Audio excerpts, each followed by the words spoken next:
अब हम देखेंगे 1.5.1 सेल मेम्ब्रेन्स क्या है, सेल मेम्ब्रेन। अब हम यहाँ पे किसके बारे में जानेंगे, सेल मेम्ब्रेन क्या है।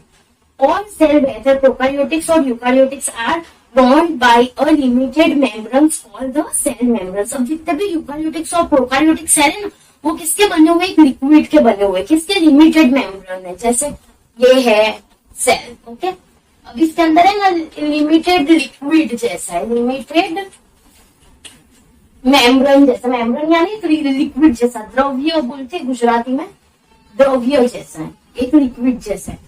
तो ये जितने भी यूकारियोटिक्स और प्रोकारियोटिक्स इसके बने हुए हैं, मतलब लिक्विड के बने हुए हैं, लिमिटेड मेम्ब्रेन्स के बने हुए हैं, उसको क्या बोला जाता है, सेल मेम्ब्रेन। क्या बोलता है उसको, सेल मेम्ब्रेन।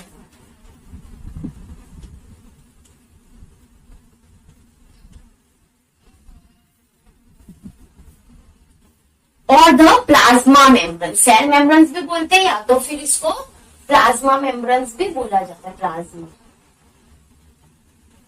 यानी हम दोनों बोल सकते हैं, एक तो सेल मेम्ब्रेन्स भी बोल सकते हैं या तो फिर प्लाज्मा मेम्ब्रेन्स भी बोल सकते हैं, दोनों क्या है, इक्वल है। The cell membranes give shape and mechanical strength. अब जितना भी सेल मेम्ब्रेन्स है और मतलब प्लाज्मा मेम्ब्रेन, सेल मेम्ब्रेन्स है, वो क्या करते, गिव शेप, उसको क्या करते, शेप देते हैं ना। जैसे जैसे जैसे जैसे ये होगा वैसे वैसे उसका शेप क्या होगा, गोल है, चौकुट है, सब डिफरेंट डिफरेंट तरह के शेप दिए जाएंगे, ये जैसा जैसा सेल मेम्ब्रेन्स पाया जाएगा। और स्ट्रेंथ भी देता है, क्या करता है, स्ट्रेंथ भी देता है to the cell and protein it from the environment. वो क्या करते हैं, एक तो सेल और प्रोटेक्ट इट फ्रॉम द, ये सेल को प्रोटेक्ट करते हैं किससे, इन्वायरमेंट से, यानी इन्वायरमेंट के जो हार्मफुल होते हैं ना गैसेस या वो अंदर नहीं आने देते। कौन, plasma membranes. The cell membrane is composed of the lipid and protein। अब सेल मेम्ब्रेन है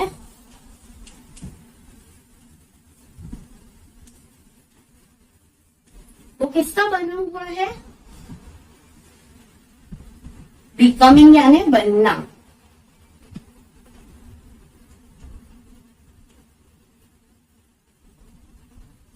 दो चीजों का बना है। किसका बना हुआ है, लिपिड एंड प्रोटीन। वो आगे हमने देखा था इकोली बैक्टीरिया, उसके अंदर फॉस्फोलिपिड था, इसके अंदर क्या है, खाली लिपिड है और किसका है, प्रोटीन का बना हुआ है।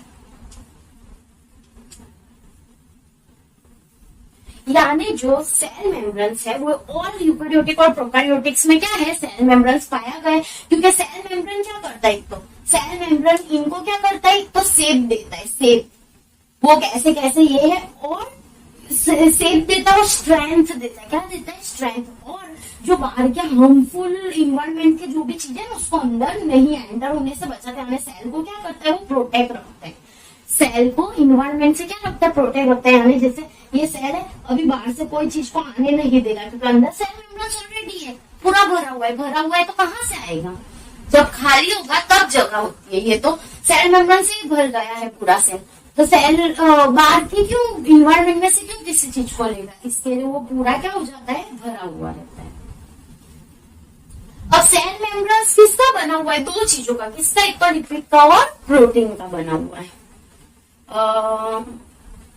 And it many cases about 2 and 5% carbohydrates also present. और हाँ, दो चीजों का तो बना है और तीसरा भी कोई कोई चीज के अंदर, इन मैनी केस, बहुत सारे केस के अंदर सेल मेम्ब्रेन्स क्या करता है, 2 to 5%, most time 2 to 5% carbohydrate भी क्या करता है, प्रोवाइड करता है। क्या करता है, कार्बोहाइड्रेट्स भी पाए जाते हैं।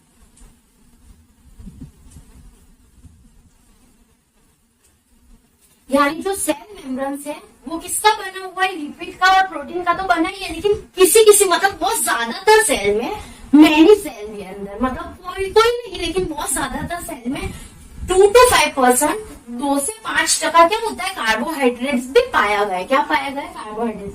यानी ये है लेकिन क्या है, कम है, ये दोनों ज्यादा है लेकिन सब में भी नहीं है, लेकिन बहुत सारे में ये कार्बोहाइड्रेट्स भी प्रेजेंट है। लेकिन लिपिड और प्रोटीन तो सभी सेल मेम्ब्रेन्स में प्रेजेंट होगा। सेल मेम्ब्रेन्स में लिपिड और प्रोटीन तो होने वाले, लेकिन बहुत सारे सेल मेम्ब्रेन है जिसके अंदर 2 to 5% कार्बोहाइड्रेट क्या होगा, प्रेजेंट होगा मोस्ट टाइम भी।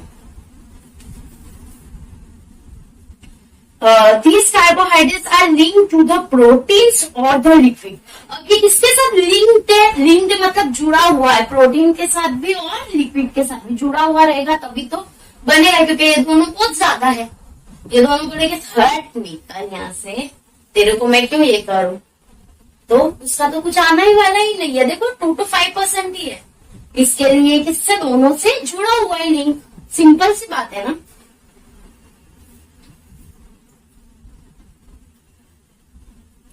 In plant, the cell membrane is covered by the rigid cell wall। अब प्लांट के अंदर जितने भी सेल मेम्ब्रेन है वो किससे कवर्ड है, सेल वॉल से। किससे, सेल वॉल से, क्योंकि प्लांट के अंदर क्या पाई गई है, सेल वॉल पाई गई है। एनिमल्स के अंदर सेल वॉल नहीं पाई गई, किसके अंदर, प्लांट के अंदर सेल वॉल पाई गई। तो जो भी सेल वॉल है वो क्या है, रिजिड बनी है, किसकी, प्लांट के अंदर रिजिड सेल वॉल प्रेजेंट है, रिजिड।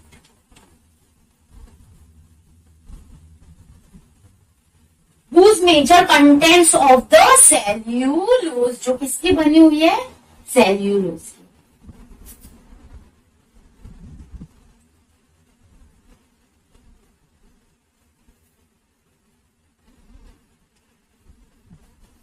यानी अब कितने सेल मेम्ब्रेन्स किसके अंदर, जब भी प्लांट के अंदर पाया गया तो प्लांट के अंदर सेल वॉल क्या हुई, प्रेजेंट रही, जो किसकी बनी हुई है, रिजिड सेल की, रिजिड सेल वॉल बनी गई है, जो किसकी बनी हुई है, सेल्यूलोज। इसके अंदर सबसे ज्यादा क्या पाया गया है, सेल्यूलोज। क्या पाया गया है, सेल्यूलोज। यानी कि सेल वॉल किसकी बनी है, सेल्यूलोज की। In fungi the cell wall is made of the chitin, chitin बोलते हैं उसको। ओके, फंगी के अंदर किसकी बनी हुई है, cell wall. Fungi, in the fungi cell wall is made of the chitin. ये किसकी बनी हुई है, किटिन की। किसकी, किटिन।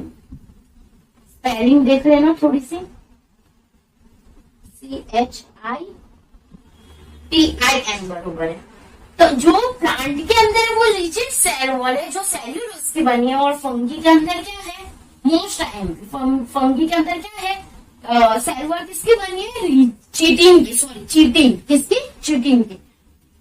और प्लांट के अंदर किसकी बनी है, सेल्यूलोज की, मोस्ट टाइम की। नीट में भी आप लोगों को काम आ सकता है ये वाला, ऐसा पूछते हैं कितनी बार, क्योंकि वो रिलेटेड ही है बायोलॉजी से और केमिस्ट्री से भी।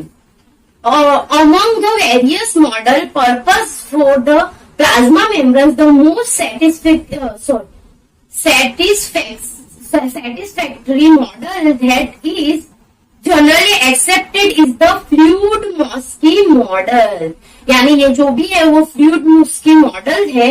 वो कौन से वैज्ञानिक ने दिया, H.J. Singer and J.L. Nicolson ने 1972 के अंदर एक मॉडल दिया जिसको फ्लूइड-मॉस्की मॉडल बोलते हैं। क्या बोलते हैं, फ्लूइड-मॉस्की मॉडल, जो ऐसे दिखाई देता है। दिख रहा है आप लोगों को ये वाला मॉडल दो साइंटिस्ट ने दिया था इन 1972 के अंदर, जिसको नाम दिया फ्लूइड-मॉस्की मॉडल, जो H.J. Singer and J.L. Nicolson. फ्लूइड-मॉस्की मॉडल किसने दिया था, H.J. Singer and J.L. Nicolson ने 1972 के अंदर दिया था।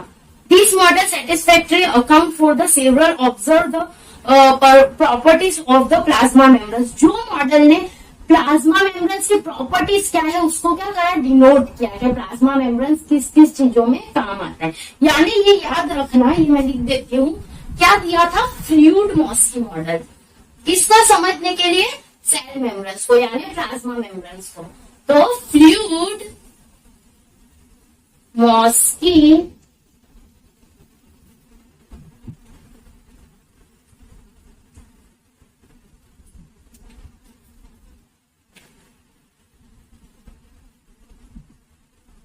मॉडल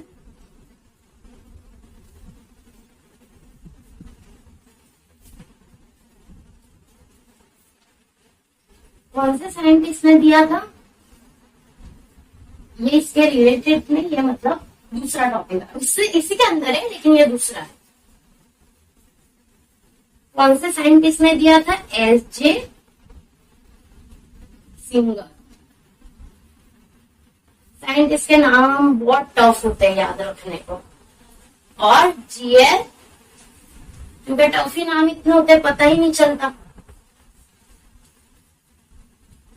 निकोलसन कब दिया था? 1972 के अंदर। जो क्या समझा था? प्लाज्मा मेम्ब्रेन क्या है, यानी ये समझ में आया। अब प्लाज्मा मेम्ब्रेन्स को समझने के लिए एलजे सिंगर और जेएल निकोलसन ने 1972 के अंदर फ्लूइड मॉस्क्यू मॉडल दिया था, जो जिसमें बताया कि प्लाज्मा मेम्ब्रेन्स की प्रॉपर्टीज क्या, प्लाज्मा मेम्ब्रेन्स क्या कर सकता है, वो कैसे बना हुआ है, क्या है क्या नहीं, वो सब इन्होंने दिया था। थोड़े साइंटिस्ट के नाम याद रखना बहुत ज्यादा टफ है और बहुत ज्यादा होते हैं, बट ये 1972 में इसलिए मैंने ऐसे बता दिया। फ्लूइड मॉस्क्यू मॉडल किसने दिया था? तो ये दो साइंटिस्ट ने दिया था।